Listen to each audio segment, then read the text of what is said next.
as the son of Pharaoh's daughter. He chose to be mistreated along with the people of God rather than to enjoy the pleasures of sin for a short time. He regarded disgrace for the sake of Christ as a greater value than the treasures of Egypt, because he was looking ahead to his reward. He was looking ahead to his reward. So by faith he left Egypt, not fearing the king's anger.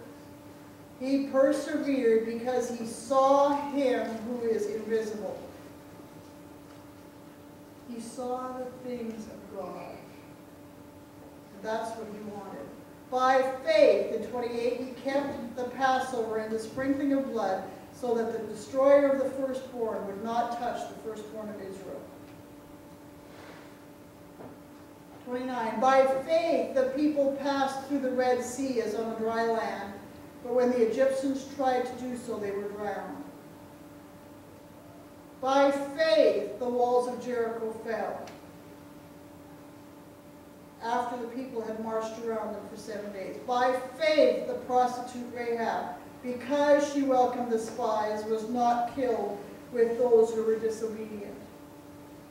She went into it knowing she could get killed. By faith, she did it anyway. And what more shall I say? I do not have time to tell you. And then it goes on about all the rest. Through acts of faith, they toppled kingdoms. They made justice work, took the promises for themselves. They were protected from lions, from fires, from sword thrusts, turned disadvantage to advantage. They won battles, routed alien armies. Women received their loved ones back from the dead. There were those who were thrown, or those who, under torture, refused to give in and go free, preferring some things better. Resurrection. Others braved abuse and whips, and yes, chains and dungeons.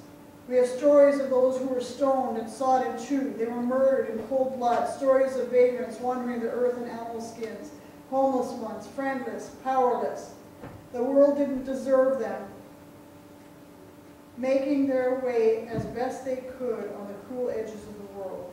Not one of these people, even though their lives of faith were exemplary, got their hands on what God had promised. They never ever got the things that had promised them. But they, in faith, stood for a better plan. In faith, stood by a better plan. Church, I am not ever, ever, ever against having good things. I believe God wants us to have good things. But what has happened is that we have fallen into a state where good things have us. Where good things have us. And that is what is wrong. That is what is wrong. We're building an ark of salvation, not only for us, but for our families. You say, oh yeah, well, salvation comes through Jesus. Yes, it does. But there's still some things that we have to do. There's some things that we want to do. There's some things we should want to do. There's some requirements that come along with that. And those requirements lay the foundation for future generations. Those things that we're doing now are laying foundations for future generations. If you don't believe me, I'll tell you a little story. We were camping and we ran into a couple we hadn't seen for a while. And I just made mention of a certain person that handled some things in a certain way. He, being related to that family, said, that's the way that family has always handled it. It was not positive. It was not a positive thing. He said, that's the way that family has always handled it. See, there was a legacy being left there.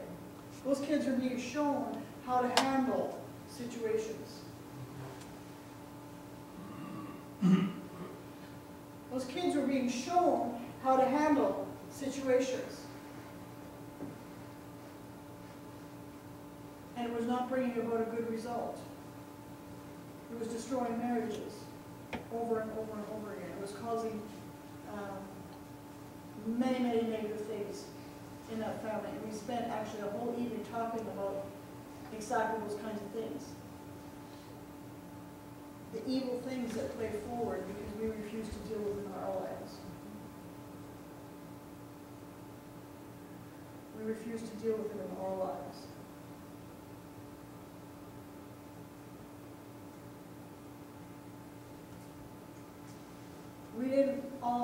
We're not all going to see our promises. Some of them because the promises are futuristic. Some of the promises that God has made are futuristic. Like that we will all live in heaven with him one day. That's a futuristic thing. You're not going to see that here on this earth. So we're not going to reach some of our promises, some of the words that have been spoken, because we have idiosyncrasies in our own lives, things we refuse to deal with, things we don't want to put aside, things we don't want to talk about. We'll just put them under the rug.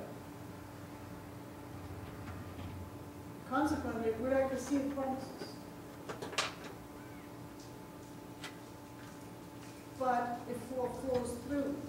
Once you recognize those things, that you're not going to see it on this earth, play it forward.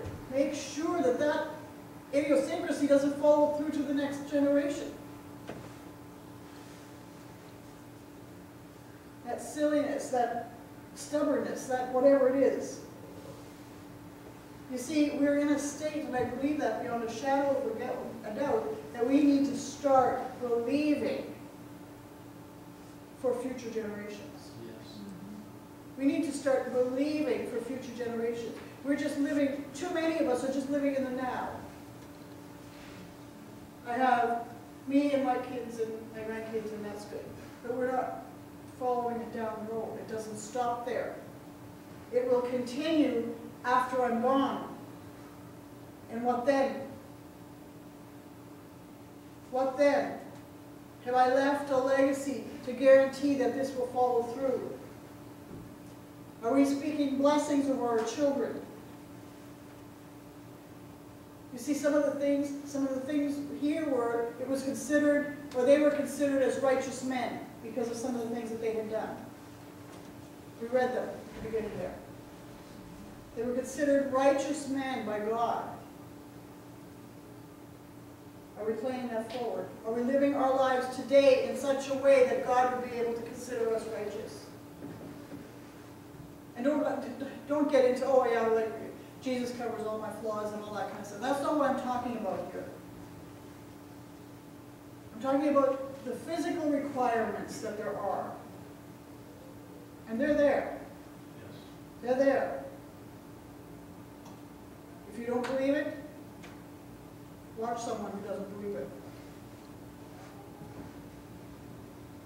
Some of them are listed as obedient men. Are we obedient? Do we do the things that we know we're supposed to do? Or do we make excuses and not follow through with the things that we're supposed to do? Are we faithful? Will we be considered faithful by God?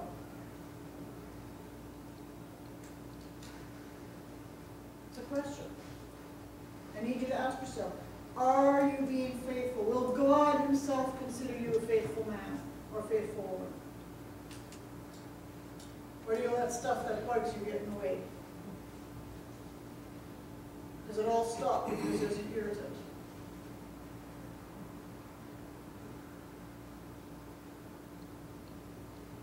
Talk to me, church.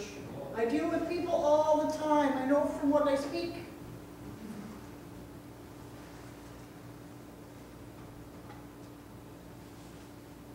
Are we willing to do what God says? Will we bring the first fruits? Just a question.